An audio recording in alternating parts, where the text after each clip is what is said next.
वो चीज़ कौन सी वो समझ नहीं आता, कोई वर्ण है या कोई ध्वनि है, कोई रंग है। तो इसको कहा गया, इस स्तर को हमारे यहाँ पश्चिम की वाक। फिर जब सोचना शुरू करते इस पर, अब माइंड की भूमिका आती है, तो फिर हमारी रचना शुरू होती है, वो मध्यमा वाक है। फिर जब हम उसको लिखते हैं, बोलते हैं, तो है वैखरी वाक। ये जो परंपरा है, ये अंतर्दृष्टि का एक युग तैयार करता है, और उसी युग में ये पंचमवेद की रचना की गई है नाट्यशास्त्र। नाट्यशास्त्र में कुल 37 अध्याय हैं।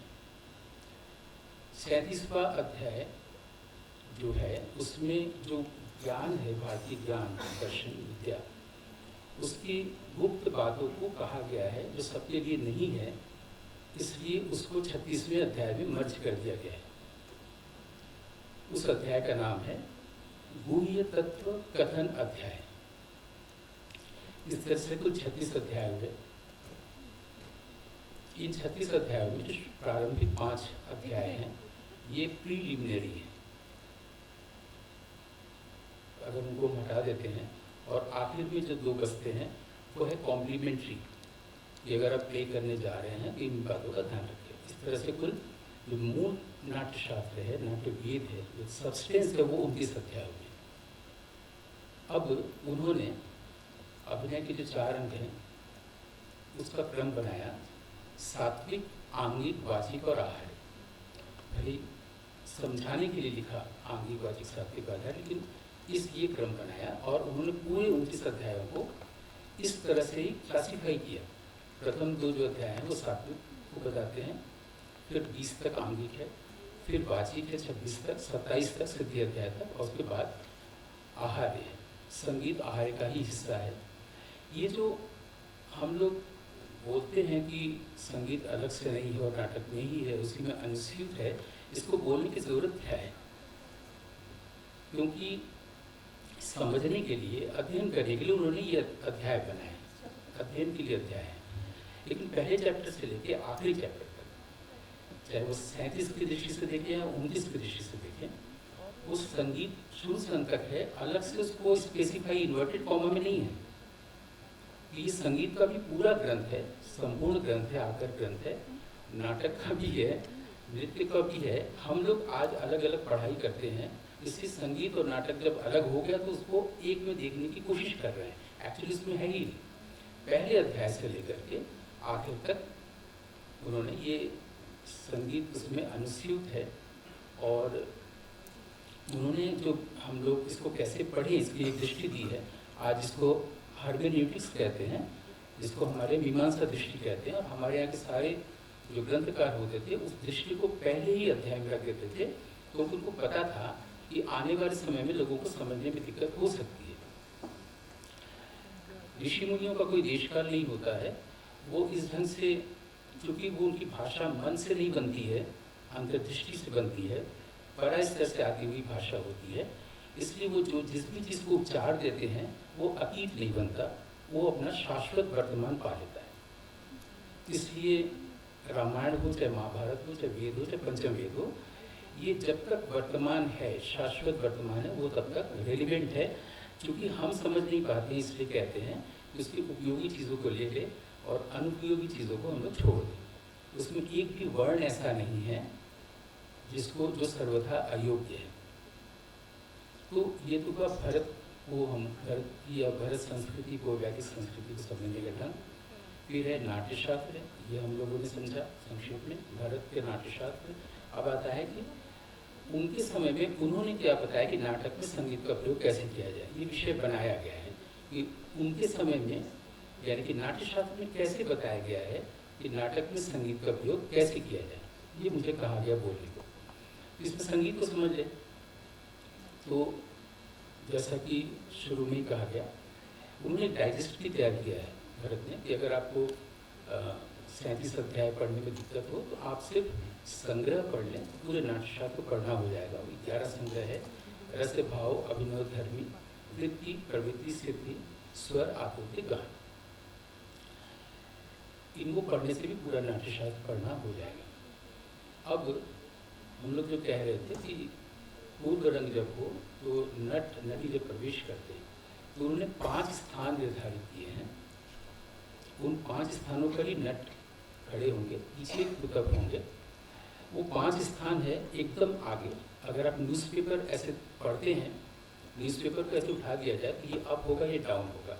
दर्शक की ओर से ये डाउन स्टेज है और ये अप स्टेज है।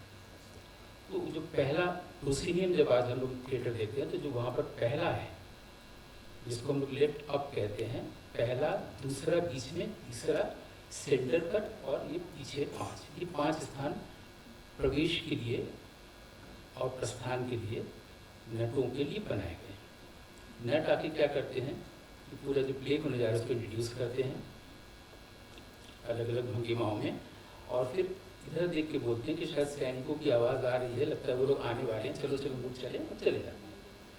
अब इस दौरान जो पूर्व रंग पेश किया गया इन 5 स्थानों पर, उनके नाम है प्राविशिकी। अब प्रवेश स्थान जहाँ पर होगा वो हमेशा इस इधर से होगा, जो इसको आज हम लोग विंग्स के रूप में समझते हैं। वो हमेशा प्राविशिकी धुरा ही गाई जाएगी। तो प्रवेश, आक्षेप, निष्क्राम, अंतर और प्रसाद।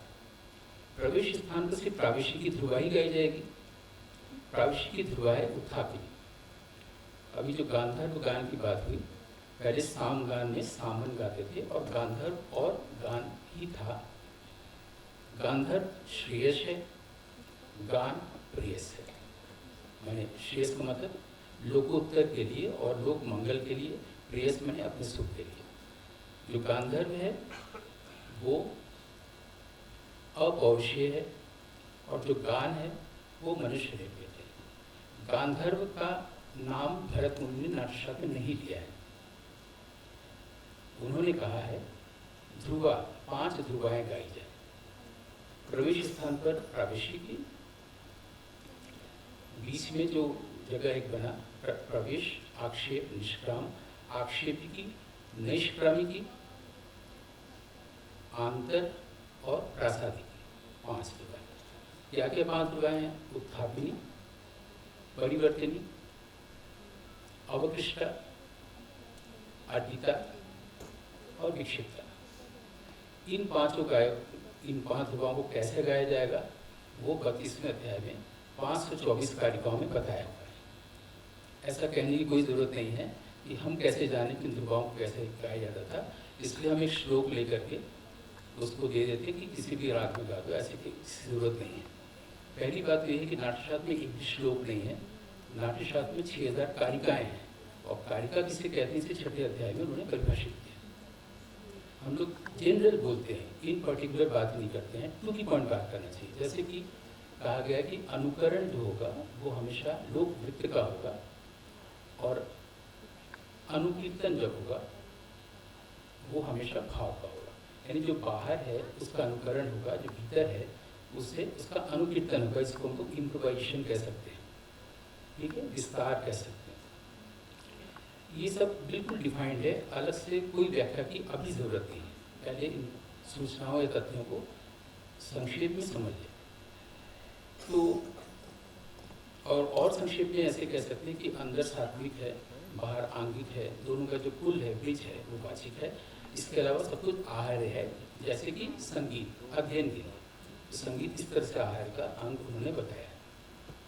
अब ये जो 5 ध्रुवाएं उन्होंने कही हैं, जिसको डिटेल में बताया गया है 32वें अध्याय में, जो हमारे काव्य शास्त्र का उत्कृष्ट रूप भी है, वहाँ पर उसको अभी तक पढ़ा ही नहीं गया, देखा ही नहीं गया है। इसमें पूरा साहित्य है और उसमें ये बताया गया है कैसे गाई जाए। उसके मीटर तक दिए हुए हैं। हम लोग को मीटर देखने का जो अभ्यास है कि 7 स्वर होंगे और उसमें तीव्र और कोमल के निशान होंगे, तो उससे हम लोग समझते हैं वो जो निशान हैं उसके लिए वहाँ पर शब्द हैं कि क्या कहा जाएगा। यहाँ तक कि लोगों ने ये भी कहा है कि निषाद में 2 श्रुति जोड़ दी जाए तो उसका नाम काकली निषाद है। अब जो 2 श्रुति जोड़ दी जाए का मतलब हुआ कि वो श्रुति को भी सुन सकते थे। हम लोग आज ये पढ़ते हैं कि 2 स्वरों के बीच में 22 श्रुतियाँ होती हैं। अब 22 श्रुतियों को सुना नहीं जा सकता। अगर वो सुन नहीं सकते तो उन्होंने 2 श्रुति जोड़ करके ग्राम राग बनाने की योजना नहीं बनाई होती। और जैसा कि हम लोग जानते हैं कि गूंगा वही होता है जो बहरा होता है, इसलिए अगर बहरापन हटा दिया जाए तो वो बोलने लगेगा। तो 22 श्रुतियों को कैसे सुने, ये विस्तार से 32वें अध्याय में बताया हुआ गया है कि आप स्वर सन्निवेश कैसे करें।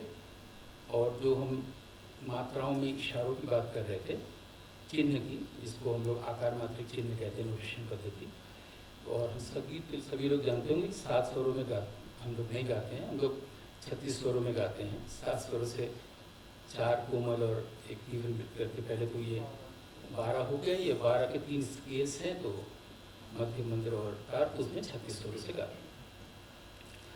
अब ये जो हम लोग मध्य से मंदिर में जाते हैं या निषाद से हम लोग मध्य में आते हैं, मध्य की निषाद से, सारी विधियाँ बताई गई। विधि से एक शब्द से मुझे एक चीज़ याद है कि नाट्यशास्त्र एक मेथडोलॉजी है, इसको संस्कृत नाटक तक सीमित करके बहुत गलत काम किया गया है। आप सैमुअल बेकेट का वेटिंग फॉर गोडो भी कर सकते हैं, शेक्सपियर का ओथेलो भी कर सकते हैं, और कोई नाटक कर सकते हैं पृथ्वी का, क्योंकि वो नाटक को करने का ढंग है। लेकिन उस ज़माने में चूँकि संस्कृत भाषा में लिखा गया था, उन नाटकों को किया गया था, हम लोगों ने उसको संस्कृत नाटक तक ही कन्फाइन कर दिया, क्योंकि हम लोग रीज़न से समझते हैं, माइंड से समझते हैं।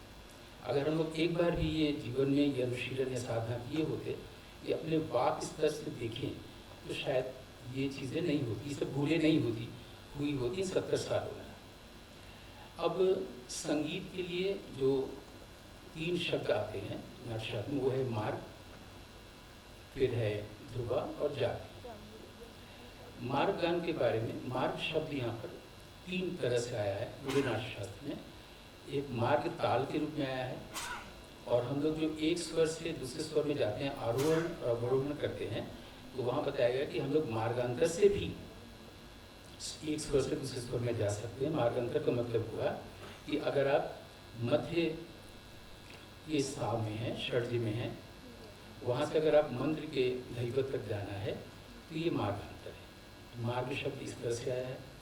मार्ग गान को ऐसे बताया गया है, मृग धातु से इसकी निरुक्ति है कि जब शेर अपनी गुफा से चलता है तो उसको अपने परिचित रास्ते से जाता है, परिचित रास्ते से लौटता है। हिरण जब अपनी गुफा से निकलता है तो अपने परिचित रास्ते से आता जाता है। लेकिन जब शेर हिरण को देखता है या हिरण शेर को देखता है, अब वो जो जान बचाने के लिए